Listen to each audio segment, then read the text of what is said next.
अस्सलामुअलैकुम दोस्तों, मां इलाही बख़्शो ॼण तव्हां सां गॾु आहियां। ऐं अॼु जेको सिंपल रिसर्च कमीशन जी तरफ़ां SST जो जेको ॿियों पेपर थियो, उन पेपर में जेके सिंधीअ जा सुवाल आहिनि, असां उन्हनि ते जेको आहे सो सही दुरुस्त कंदासीं त जीअं अव्हां जे लाइ सवलाई थी सघे।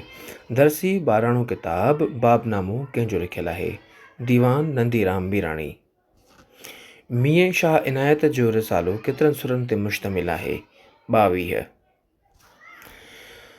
हेठियनि मां शेख अयाज़ जी शाइरीअ जो मजमूओ कहिड़ो आहे? भंवर भरी आकास। सरतियूं रिसालो कहिड़े इदारे तरफ़ां शाया थींदो आहे? सिंधी अदबी बोर्ड। डॉक्टर नबी बख्श खान बलोच चेयर किथे क़ाइमु थियल आहे? सिंधी यूनिवर्सिटीअ में क़ाइमु थियल आहे। शाह अब्दुल लतीफ़ नूरी ॼाम तमाचे जो ज़िक्र कहिड़े सुर में कयो आहे? सुरकामोड में। रगूं थियूं रबाब कंहिंजे शाइरीअ जो मजमूओ आहे? तनवीर अब्बासी।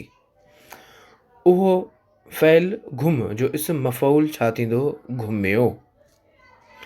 असांखे मतां विसारियो कहिड़ी सिन्फ़ जो किताब आहे?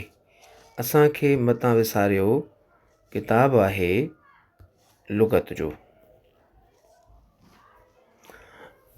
उहे ॾींहं उहे शींहं किताब जो लेखक केरु आहे? पीर अली मोहम्मद शाह राशिदी। उहो ॾींहं उहे शींहं जो मुरतब किताब जो लेखक आहे।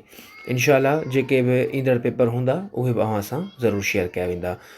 मां ॿिए पेपर खे इन करे साम्हूं न रखंदो आहियां जो ॿिया जनरल नॉलेज जा या इस्लामियात जा ॿिया केतिरा ई जेको यूट्यूब ते चैनल मौजूदु आहिनि, उहे उन ते कमु कंदा आहिनि, जंहिंजे करे मां सिर्फ़ु सिंधीअ जो हल कंदो आहियां। ओके, अल्लाह हाफ़िज़।